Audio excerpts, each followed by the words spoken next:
ଜୟ ଶ୍ରୀ ଜଗନ୍ନାଥ। ଭକ୍ତମାନଙ୍କୁ ମୋର ନମସ୍କାର। ମୁଁ ହେଉଛି ଆପଣଙ୍କର ରକି ଭାଇ।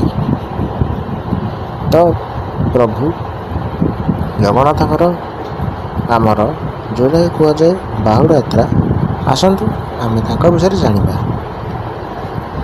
ବାହୁଡ଼ା ଯାତ୍ରା ହେଉଛି ଆଷାଢ଼ ଶୁକ୍ଳପକ୍ଷ ଦଶମୀ ବା ବାହୁଡ଼ା ଦଶମୀ ଦିନ ଶ୍ରୀ ଜଗନ୍ନାଥ ମହାପ୍ରଭୁ ରଥରେ ଗୁଣ୍ଡିଚା ଘରୁ ବଡ଼ ଦେଉଳକୁ ଫେରନ୍ତି। ଏହି ଫେରନ୍ତା ଯାତ୍ରାକୁ ବାହୁଡ଼ା ଯାତ୍ରା କୁହାଯାଏ। ଶ୍ରୀ ବିଗ୍ରହମାନଙ୍କର ଫେରନ୍ତା ରଥଯାତ୍ରାକୁ ବାହୁଡ଼ା ବା ଦକ୍ଷିଣାଭିମୁଖୀ ଯାତ୍ରା ମଧ୍ୟ କୁହାଯାଏ। ଅର୍ଥାତ୍ ନବମ ଦିବସରେ ଦେବତାମାନଙ୍କୁ ରଥରେ ଅଧିଷ୍ଠିତ କରାଇବେ। ଉକ୍ତ ଦିନ ପ୍ରାତଃକାଳ ଅତ୍ୟନ୍ତ ସମୃଦ୍ଧିବାନ। ସେଦିନ ବିଷ୍ଣୁଙ୍କର ପାଳିତ ଦକ୍ଷିଣାମୁଖୀ ଯାତ୍ରା ଅତ୍ୟନ୍ତ ଦୁର୍ଲଭ। ବାହୁଡ଼ା ଯାତ୍ରା ପୂର୍ବରୁ ଅଷ୍ଟମୀ ଦିନ ସରଳାବାଳିଠାରେ ରଖାଯାଇଥିବା 3ଟି ଏକ ରଥକୁ ଦକ୍ଷିଣମୋଡ଼ କରାଯାଇ ଗୁଣ୍ଡିଚା ମନ୍ଦିରର ନାକଚଣା ଦ୍ୱାର ସମ୍ମୁଖରେ ରଖାଯାଇଥାଏ। ନନ୍ଦିଘୋଷ ରଥ ଶ୍ରୀନଅର ସମ୍ମୁଖରେ ପହଞ୍ଚିବା ପରେ ସେଠାରେ ପାରମ୍ପରିକ ରୀତିମତେ ଲକ୍ଷ୍ମୀନାରାୟଣ ଭେଟ କରାଯାଇଥାଏ। ସମ୍ପୂର୍ଣ୍ଣ ଯାତ୍ରାକୁ 3ଟି ଅଙ୍ଗ ରୂପେ ଧରାଯାଇଛି। ଏଥିମଧ୍ୟରୁ ରଥଯାତ୍ରା ଗୋଟିଏ ଅଙ୍ଗ, ଗୁଣ୍ଡିଚା ମଣ୍ଡପରେ ବାସ ହେଉଛି ଦ୍ୱିତୀୟ ଅଙ୍ଗ ଏବଂ ବାହୁଡ଼ା ଯାତ୍ରା ପୂର୍ବକ ଶ୍ରୀମନ୍ଦିରକୁ ବାହୁଡ଼ା ବିଜେ ପର୍ଯ୍ୟନ୍ତ ତୃତୀୟ ଅଙ୍ଗ। ଶାସ୍ତ୍ରୀୟ ବର୍ଣ୍ଣନାନୁସାରେ ରଥଯାତ୍ରା ସମୟରେ ପ୍ରଭୁମାନେ ଉତ୍ତରାଭିମୁଖୀ ହୋଇ ଯାତ୍ରା କରୁଥିବା ସମୟରେ ସେମାନଙ୍କୁ ଦର୍ଶନ କଲେ ଯେଉଁ ଫଳ ମିଳେ, ବାହୁଡ଼ା ଯାତ୍ରାରେ ଦକ୍ଷିଣାଭିମୁଖୀ ହୋଇ ଯାତ୍ରା କରୁଥିବା ବେଳେ ଠାକୁରମାନଙ୍କୁ ଦର୍ଶନ କଲେ ଠିକ୍ ସେହିପରି ଫଳ ମିଳିଥାଏ। ଏପରିକି ଭକ୍ତମାନେ ଏହି ଦୁର୍ଲଭ ଦର୍ଶନରେ ଅଶ୍ୱମେଧ ଯଜ୍ଞର ଫଳ ଲାଭ କରି ଅନ୍ତକାଳରେ ବୈକୁଣ୍ଠ ପ୍ରାପ୍ତି ହୋଇଥାନ୍ତି ବୋଲି ବିଶ୍ୱାସ କରାଯାଏ। ଏହା ଥିଲା ଆମର ବାହୁଡ଼ା ଯାତ୍ରାର ମହତ୍ତ୍ୱ। ତ ଆସନ୍ତୁ ଆମେ ଆଗକୁ ଆହୁରି ଦେଖିବା କେମିତି ଆମର ବାହୁଡ଼ା ଯାତ୍ରା ଏଇଠି ଆମର ଢେଙ୍କାନାଳରେ କରାଯାଇଛି। ତ ଏଠି ଆମେ ପହଞ୍ଚି ଯାଇଥିଲୁ ଆମ ଢେଙ୍କାନାଳ ସ୍ଥିତ ବାଜିଚୌକର ଗୁଣ୍ଡିଚା ମନ୍ଦିରରେ। ଆଉ ଆପଣମାନେ ଏଠି ଦେଖନ୍ତୁ ସମସ୍ତେ, ଆମର ଏଇଠି 3 ଠାକୁରମାନଙ୍କର ପହଣ୍ଡି ଆରମ୍ଭ ହେଉଛି। ତ ଏଠି ସମସ୍ତେ ଆମର ଲୋକ ବହୁତ ଭିଡ଼ ହୋଇଥିଲେ। ଏହା ହେଉଛି ବାହୁଡ଼ା ଯାତ୍ରାର ଦୃଶ୍ୟ, ଯେଉଁଟାକି ଆମ ଢେଙ୍କାନାଳ ଗୁଣ୍ଡିଚା ମନ୍ଦିର, ଯେଉଁଟା ଆମର ଗୋଟାଏ ବୋଲି ମନ୍ଦିର। ଆମର ତ ଏମିତିରେ ଏଇଠି ମାଉସୀ ମନ୍ଦିର ନାହିଁ, ତ ଆମେ ଖାଲି ତାର ଢେଙ୍କାନାଳ ଗୋଟାଏ ବୋଲି ବାଜିଚୌକର ଗୁଣ୍ଡିଚା ମନ୍ଦିର ଅଛି। ଭକ୍ତମାନେ କେମିତି ଦେଖନ୍ତୁ ବହୁତ ତାଙ୍କ ଠାକୁରଙ୍କୁ ଦେଖିବା ପାଇଁ ଏଠାରେ ଭିଡ଼ ଲାଗିଯାଇଛନ୍ତି। ପୋଲିସ ମାନେ ସେମାନେ ବି ଆମ ଭିଡ଼ ଜାରି ରଖିବା ପାଇଁ ତାଙ୍କୁ କଣ୍ଟ୍ରୋଲ କରୁଛନ୍ତି। ସେଥିରେ ବି ଆମେ ନବବିଗ୍ରହ ଠାକୁରଙ୍କୁ ଦେଖା କରିବା ଲାଗି ତାଙ୍କୁ ଭିଡ଼ିଓ ଆମେ ବ୍ଲଗ୍ କରିଥିଲୁ। ତ ଆଗକୁ ଆମ ବ୍ଲଗ୍କୁ ଦେଖନ୍ତୁ।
ତ ଏଇଠି ଆମର ଦେଖନ୍ତୁ, ଏଇଠି ଆମ ପ୍ରଥମ ଠାକୁର ଆସିଛନ୍ତି। ଆଉ ଏଇଠି ହେଉଛନ୍ତି ଆମର ପ୍ରଭୁ ବଡ଼ ଭାଇ ମାନେ ଆମ ବଳରାମ। ଦେଖନ୍ତୁ ତାଙ୍କ ଏଠି ବିଗ୍ରହ ମୂର୍ତ୍ତି ଦଇତାପତି ତାଙ୍କୁ ଧରିକି ଆଣିଛନ୍ତି। ତ ଏହା ହେଉଛି ଆମ ବଳରାମ ମନ୍ଦିରର ପ୍ରଭୁ ଶ୍ରୀ ବଳରାମ। ତାଙ୍କର ଏଠି ଏବେ ପହଣ୍ଡି ଆରମ୍ଭ ହୋଇଯାଇଛି। ଆଉ ଦଇତାପତିମାନେ ଓ ସେବକମାନେ ତାଙ୍କୁ ଝାଞ୍ଜ କୀର୍ତ୍ତନ ଓ ଖୋଳ ସହିତ ତାଙ୍କୁ ଧୀରେ ଧୀରେ ପହଣ୍ଡି କରି ନେଇକି ଯାଉଛନ୍ତି। ଆଗକୁ ବି ଦେଖନ୍ତୁ ଆହୁରି ବି ଏମିତି ପହଣ୍ଡି ଆମର ଜାରି ରହିବ।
ତ ଏଠାରେ ଆମର ପରବର୍ତ୍ତୀ ପହଣ୍ଡି ହେଇଯାଇଛି ମହାପ୍ରଭୁ ଶ୍ରୀ ଜଗନ୍ନାଥଙ୍କର ପହଣ୍ଡି। ତ ସିଏ ହେଉଛନ୍ତି ଆମର କାଳିଆ ରଜା ଆଉ ସମସ୍ତ ଭକ୍ତଙ୍କ ପ୍ରେମୀ।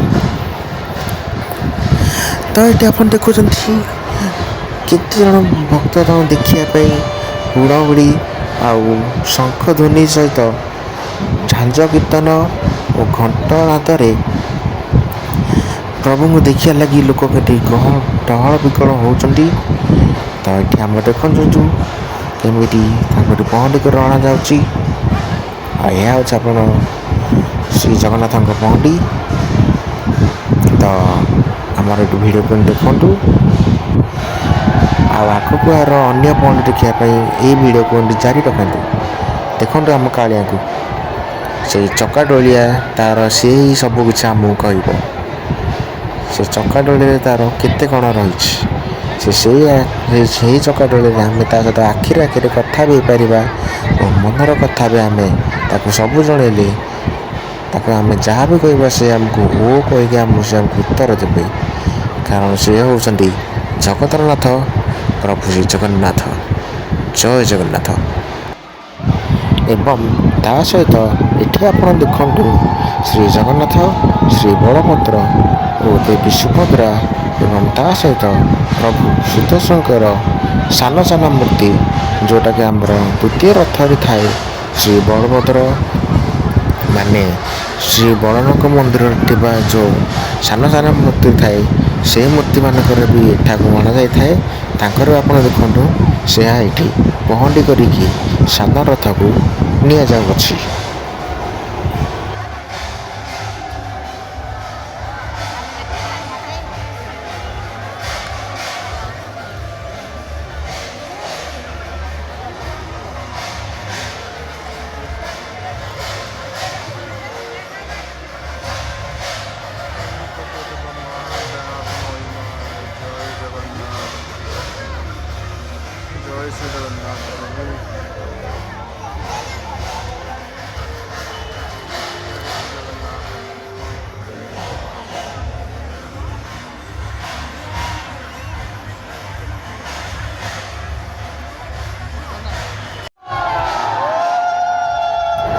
ଏଠି ଆପଣ ଦେଖୁଥିବେ ଏଠା ଆମର ସାନ ଦଇତାପତି ବା ସାନ ନନା ଦେଖନ୍ତୁ କେମିତି ଚତୁର୍ଥା ମୂର୍ତ୍ତିକୁ ଦୁଇ ହାତରେ ଧରି ଧରି ନେଉଛନ୍ତି।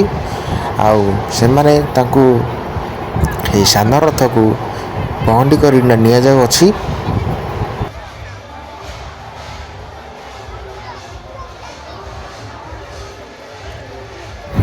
ଏଠି ଆମର ପହଣ୍ଡି ବିଜେ ସରିଯାଇଥିଲା। ଚତୁର୍ଥା ମୂର୍ତ୍ତି ରଥରେ ବିଜେ କରିଯାଇଥିଲେ। ତ ଆମେ ଏଇଠି ଆସିଯାଇଥିଲୁ, ମାନେ ମୁଁ ମୋ ମାଆଙ୍କ ସହିତ ଆସିଯାଇଥିଲି ଦେଖିବା ପାଇଁ ରଥ। ତ ଏଠି ଆପଣ ଦେଖନ୍ତୁ ବ୍ରଜନାରୀ କିପରି ତାଙ୍କର ରାଧାକୃଷ୍ଣଙ୍କୁ ଜପ କରି ତାଙ୍କର ଏଠି ସେ କରୁଥିଲେ। ଆଉ ଆମେ ଏଠି ପହଞ୍ଚାଇଥିଲୁ ମହାବୀର ବଜାର ସ୍ଥିତ। ସେଠାରେ ଆମର ବଡ଼ ରଥ ଲାଗିଯାଇଥିଲା। ଆଉ ସେଠାରେ ମୁଁ ମାଆଙ୍କ ସହ ଠିଆ ହେଇକି ଏଠାରେ ବଡ଼ ରଥର ଦର୍ଶନ କରିଥିଲି।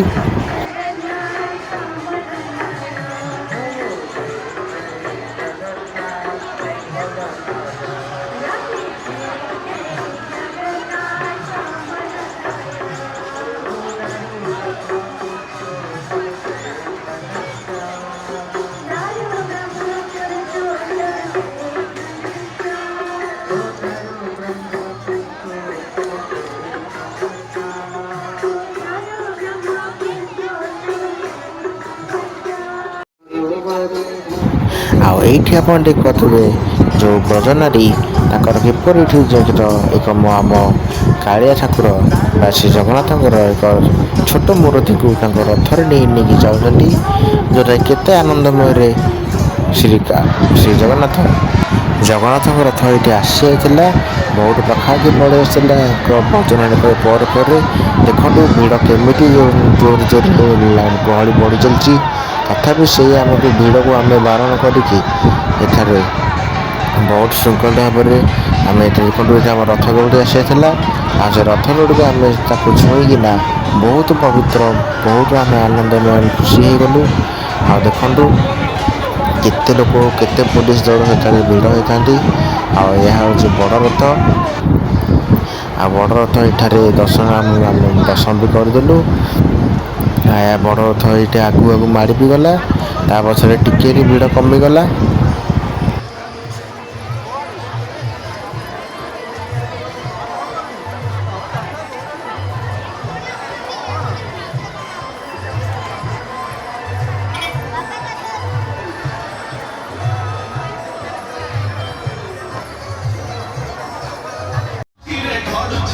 ଆଉ ଏହା ହେଉଛି ଆମ ଢେଙ୍କାନାଳର ପ୍ରସିଦ୍ଧ ସାଇ ଡିଜେ, ଯେଉଁଟାକି ବହୁତ ବଡ଼ ଡିଜେ ଗାଡ଼ି। ଯେଉଁଟାକି ଆପଣ ଦେଖନ୍ତୁ ଏଇଠି କେମିତି ସମସ୍ତ ଭକ୍ତ ପ୍ରେମୀ ଆଉ କିଛିଟା ନୃତ୍ୟଶିଳ୍ପୀ ଏଠାରେ ଆସିଥିଲେ। ସବୁ ନାଚ ମଜାରେ କରିକିନା ତାଙ୍କ ନିଜକୁ ସବୁ ଭାବରେ ମଜାମସ୍ତି କରୁଥିଲେ। ଆଉ ଏଠାରେ ଦେଖନ୍ତୁ ତାଙ୍କର ଭିଡ଼ିଓ।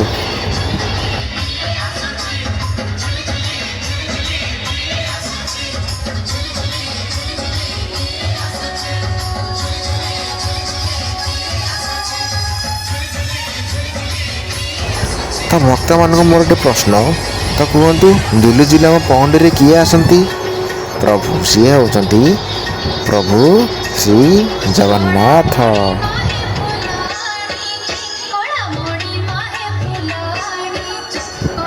ଧୀରେ ଧୀରେ ଏଠି ଗହଳି ଆଉ ଟିକେ କମିଗଲା। ନୃତ୍ୟଶିଳ୍ପୀକୁ ସାଇଟ୍ ଯିବାଠି ସିଏ ବି ଆଗକୁ ମାଡ଼ିଗଲା।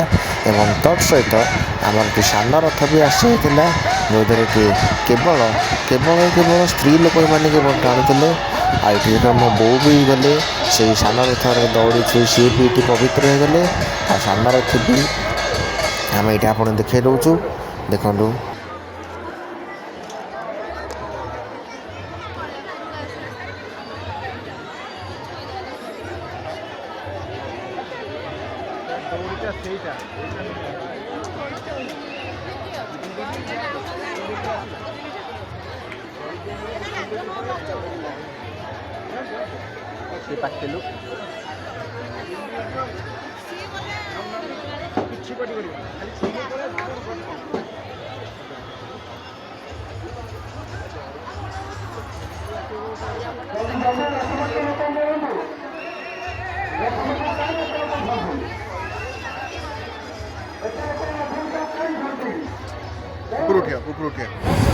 ଶ୍ରୀ ଚତୁର୍ଦ୍ଧାମୂର୍ତ୍ତିଙ୍କ ରଥ ଏଠାରେ କିଛି ସମୟ ରହିଲା ପରେ ସେୟା ବି ଏଇଠି ପ୍ରସ୍ଥାନ ପାଇଁ ପଳେଇ ଯାଇଥିଲା।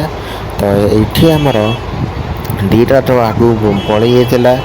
ସେୟା ଶ୍ରୀ ବଳରାମ ମନ୍ଦିରକୁ, ଯେଉଁଟାକି ମାନେ ଠାକୁରଙ୍କର ରତ୍ନପୀଠ ଆଡ଼କୁ ରଥ ଚାଲି ଯାଇଥିଲା। ତ ଏଇଠି ଆମ ଭିଡ଼ କମିଗଲା। ଆଉ ଏହା ବି ଆମ ଭିଡ଼ିଓ ବି ଏଇଠୁ ଏହା ସମାପ୍ତ ହେଲା। ତ ଆଶା କରୁଛି ଆମକୁ ଏଇ ଭିଡ଼ିଓଟା ଭଲ ଲାଗିଥିବ। ଯଦି ଆପଣ ଚାହୁଁଛନ୍ତି ଏହାର ଆଗକୁ କିଛି ଭିଡ଼ିଓ ଦେଖିବା ପାଇଁ, ତ ଏହି ଚ୍ୟାନେଲ୍ ଯୋଡ଼ି ଦିଅନ୍ତୁ। ମୋତେ ଲାଇକ୍ କରନ୍ତୁ, ସେୟାର କରନ୍ତୁ, ଫଲୋ କରନ୍ତୁ। ରହିଲି, ଜୟ ଜଗନ୍ନାଥ।